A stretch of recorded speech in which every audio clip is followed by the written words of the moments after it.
Welcome to the Harmony of Interest series, where we explore ideas that shape our world. My name is Evan Papp, and I'm the executive producer for Empathy Media Lab that publishes content on labor, political economy, art, and culture. And we're a proud member of the Labor Radio Podcast Network.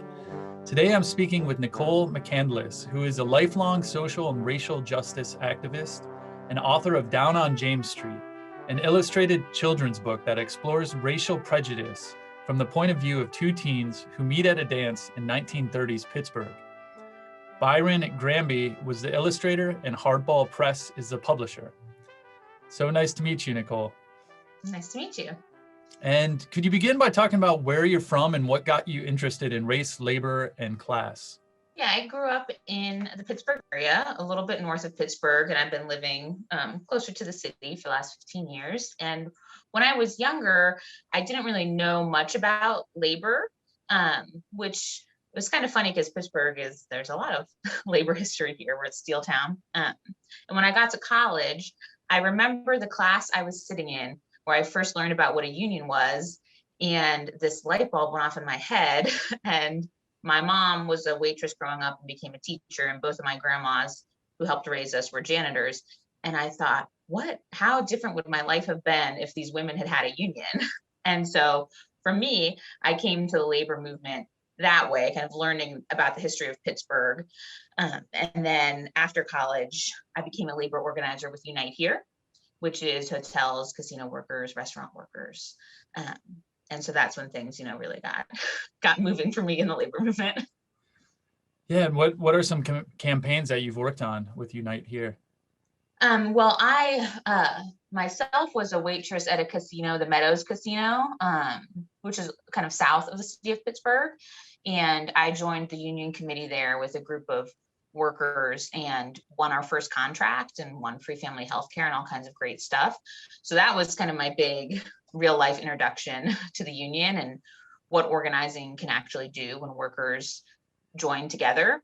And then after we won that there, the union asked me to come out on leave, and eventually I became part of the union staff in Pittsburgh.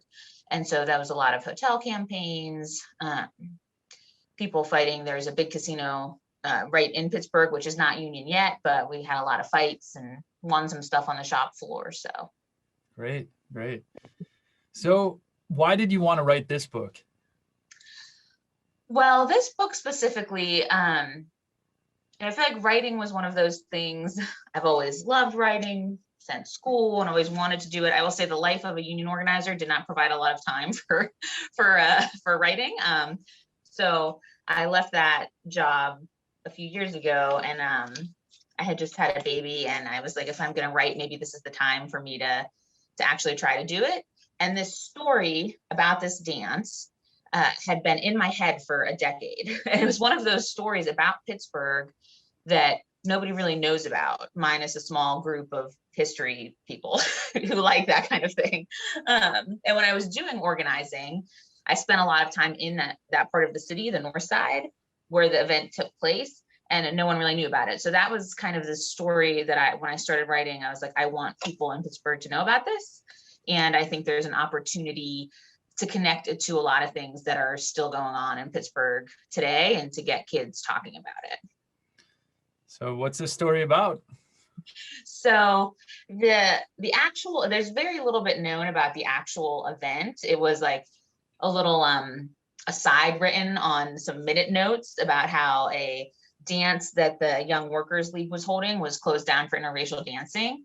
So that's kind of where the thought started. And then the rest of the story is fiction. But it's about two teens who go to this dance and they start doing the Lindy Hop. There's great music, great fashion. And then the police come and break up the dance. And George is white and Dorothy is black. And the police, specifically point to them. And the teens scatter, and Dorothy wants to save the dance. And George is kind of faced for the first time in his life with his privilege and kind of goes through the process of trying to understand that and has to decide if he's going to fight, do the right thing, or kind of what his options are. And then in the end, they save the dance. And the tension of his background and how his parents wouldn't understand what he was doing and where he was going. And what was the Young Workers League? It was the communists, and this specific building on the north side in Pittsburgh. The real history of the building is very fascinating. The socialists met there, the communists, all the different kind of national leagues, like the Young Hungarians and the Young Germans. Like this was just a big social. It was called the Social Lyceum at one point, and everyone would meet there. So there were a bunch of radicals from all these different groups who would come and meet, and so they ended up having events like this. Based on the research in their notes, they would have several kind of events that were young people who were interested in the movement could come hang out. And it obviously ends in a positive manner. It is a children's book as well. And it sounds like, you know, Dorothy's family has the best parties with the father who's the musician. And you also really focus on the historical note at the end with questions. How did you develop those? In some ways, that's the most important part of the book to me, because it is challenging. I mean, I have 3 kids as of this week. And I think figuring out how to start talking to our kids from a young age about this kind of stuff, it can be hard. And I wanted to give parents and teachers and librarians a tool. This book is really fun, but it also has a lot of serious issues. So when you get to the end, it can kind of help parents connect, you know, why did this dance that happened in the 1930s, how does that still matter today? And in Pittsburgh, it definitely matters. We're still a pretty segregated city. And so being able to use this event to talk about it, that's kind of my thought process as I was coming up with the questions, is how can parents make those connections? And just side note for the audience, you became a mother of your 3rd child this week. Yes. And I'm so surprised that you're, you know, able to take this interview, but you look great, and congratulations on your 3rd child. And what Third has one. your, oh, sorry? 3rd one, so I'm ready, you know. So were you able to read this story to children and get some feedback, or what was the response when the story is read around children? Yeah, I think it's been a little bit hard with COVID to be in person with a lot of people, but I've read it to kids in my family who are younger, so I didn't go into as detail, but I have had friends who've read it to their kids as I was writing the different drafts. And so far, the response has been good. I think it has the effect of drawing kids in with the music and dancing, because it's different than music and dancing today. So it's fun, and then they get to kind of deal with some of the harder issues. But I think I'll be getting more response over the next few weeks. So I'm excited to see what people think. And to go into the process of writing, what was it like working with an illustrator? What was that? How did you work with the illustrator? Also weird because of COVID, Byron and I did everything virtually, and we talked. We haven't met in person, which I can't wait until we actually do get to meet in person. But it was important to me to have a local artist, since it's such a locally focused book. And my friend Stephanie, who's part of the UFCW, Giant Eagle is the local Pittsburgh grocery chain. UFCW, United Food Commercial Workers. United Food Commercial Workers. My friend Stephanie's a member there, and she worked with Byron at the grocery store, and they were on the union committee together and part of the fight. And so she was like, this guy's an artist and you should work with him. And so we did, and it worked out well. I sent him a bunch of historical photos, and he, being from around here, he kind of knew what to do. And how did you go through the research of uncovering this history of 1930s Pittsburgh?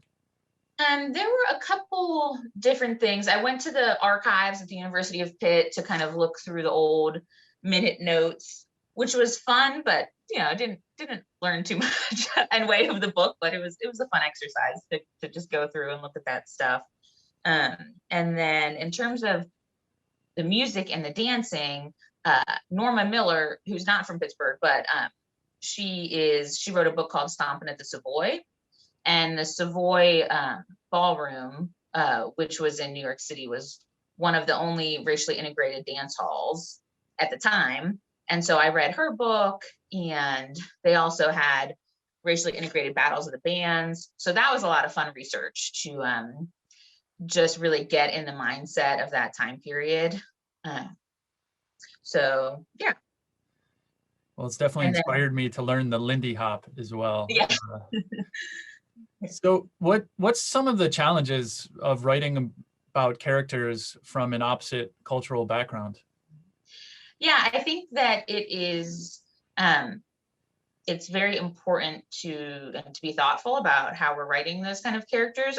One of my first drafts of this book, Dorothy was more of the main character, and she went home and saw her family, and they were more a part of the book. And at a certain point, it's not really appropriate for me to write about Dorothy's experience. I don't have the experience of dealing with segregation from the point of view of a Black person or police violence. So, through the drafting process, I was like, what experience do I have? And that is the experience of George, of figuring out, my own privilege and what is my responsibility, and looking at my own life, which was very segregated. Much like George looks around at his own life, and sees that most of the people in it are white and who his family knows. And even today in Pittsburgh, that's, I think, a common thing. So being able to put more of that in the book of my own experience, and, Black people don't need me to tell them about violence. But I do think that for white people who are activists and who want to do anti-racism work, it is our responsibility to talk about white privilege and be honest about it. And I hope one of the other lessons from this book is that what George does is he decides he has to listen to Dorothy. And I think that is something that I figured out too, working with the labor movement. I think it's really easy as a white person to think that your ideas are always right and people should listen to, as part of our culture, that people should listen to you and you should be in charge. And that's not true. And so George kind of goes through some of that as he's questioning what he should do. So I hope that lesson comes across in the book. So taking a step back, how can we raise children to be more socially conscious and more racially conscious, more class conscious? I know this book is a first step in that direction, or many steps in that direction. But how do you raise your own children with that consciousness in mind?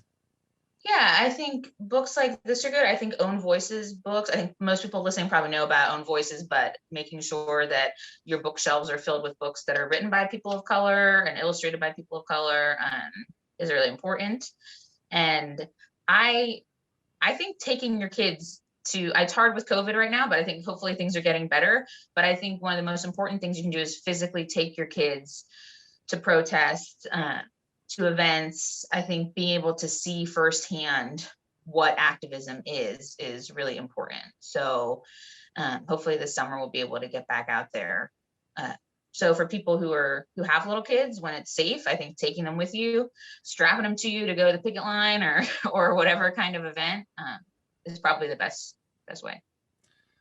So are you able to reach out to schools and libraries to share this book, and hopefully that they can share it as a curriculum with students coming up as well? Yeah, I've started some of that process, and once I'm fully recovered here from childbirthing, I hope to get the new baby strapped to me and go to some local bookstores and schools and libraries and be more face-to-face with people. Great. And so in closing, where do you see opportunity and hope? Yeah, I think that, the labor movement can be hard. It's hard sometimes. I've been on campaigns that we've lost. I know the Amazon workers just lost. I think it can feel, it could feel sometimes like, what are we going to do? But I think that it's important for the small victories to look at the small things that we've won. I mean, the Amazon organizing came from poultry farmers or workers winning. And so I think focusing on our victories is good. And I think getting back out there, I think so many of us have just been in our houses or on Zoom or stuck. So I think the sooner we can get back out with each other and organizing together, I think that's going to bring a lot of hope back to people. And also, I mean, obviously, the young people, I think that's why children's books are important, is the young people are always the most inspiring. The kids who are doing the global environmental protests, who are walking out of school, I think that's a great place to look for inspiration for young people who are not waiting for adults to tell them how to do it. They're figuring out on their own, which is what George and Dorothy do. So I hope that is, I think that is inspiring to people. Nicole, thank you so much for your time, and everyone should go to Hardball Press and get their copy of Down on James Street. Thank you so much.